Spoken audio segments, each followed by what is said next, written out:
Avec vous et votre premier recruteur, Lorraine et Jean-Sébastien Hongre. Oui, c'est le président de Team Inside. Avec vous, on va parler d'experts et de beaucoup d'experts parce que vous en cornaquez 500. Quelles sont les expertises de votre équipe ?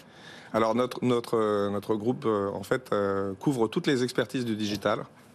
Hors développeur, donc ça représente les métiers de chef de projet, dans le e-marketing ou bien dans tout ce qui est influence. On a aussi des métiers de la data, on a des métiers médias, des gens qui s'occupent justement des campagnes médias. Et puis on a aussi tout ce qui est product owner ou product management. Alors vous avez de très nombreux clients, on peut en citer quelques-uns. Vous bossez aussi bien avec L'Oréal que Meilleur Taux ou encore qu'avec Air France. Quelle est la problématique avec laquelle on vient vous voir ?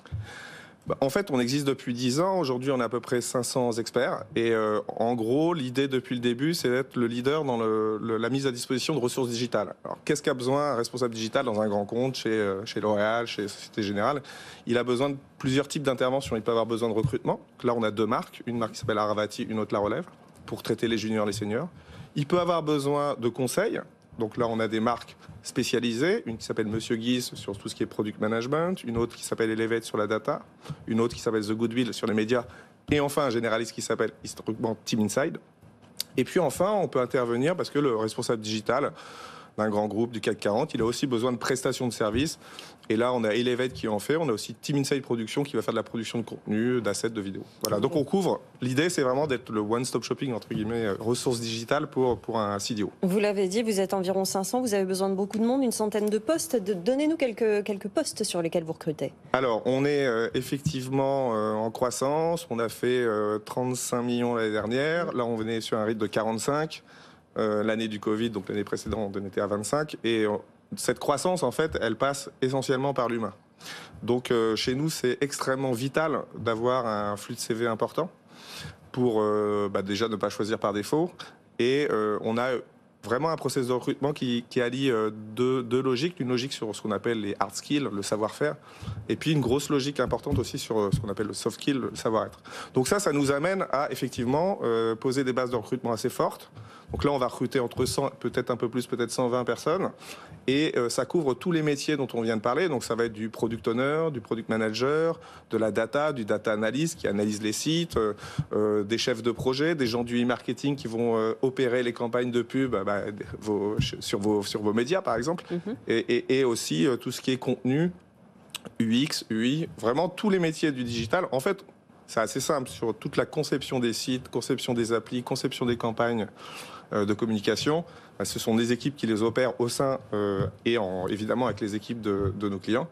En revanche, on n'est pas présent sur la partie dev, ça c'est important. Un mot pour conclure, Jean-Sébastien, on comprend que votre groupe, il détient beaucoup de filiales, beaucoup de sous-groupes. Comment on construit une marque employeur en étant autant d'entités et comment on résume l'esprit de travail dans votre groupe en général et dans chacune des entités ? Alors là, vous touchez vraiment, mais alors le problème le plus complexe de la marque employeur est de l'attractivité.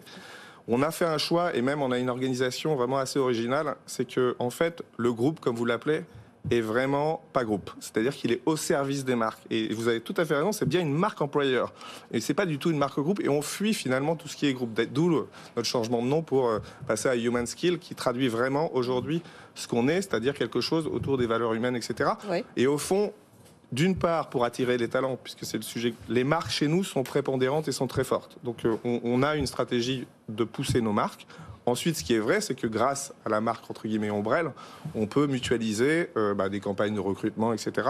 Donc c'est clé. Puis on peut aussi proposer à des gens, à des candidats qui travaillent dans le digital, finalement, une expérience au sein de nos sociétés et de nos spécialistes qui fait qu'il peut démarrer par Team Inside, puis à un moment, comme chef de projet, on va dire fonctionnel, et puis au bout de 3-4 ans, il peut passer en product owner. Donc aussi, on a beaucoup d'opportunités puisqu'on couvre en fait tout le spectre en fait du digital. Donc, entre 100 et 120 postes, où est-ce qu'on postule, Lorraine ? Alors ça se passe évidemment sur les différents job boards, sur LinkedIn et puis aussi sur du coup votre nouveau site humanskills.fr. On n'a pas pu lister tous les postes, je vous en redis quelques-uns. Chef de projet CRM, chef de projet social media, community manager, chef de projet e-marketing, des experts, data, des product owners. Vous avez entendu tout sauf des développeurs. C'est suffisamment rare pour qu'on le souligne qu'un recruteur vienne chercher tout sauf des développeurs. Voilà. Merci beaucoup, Jean-Sébastien.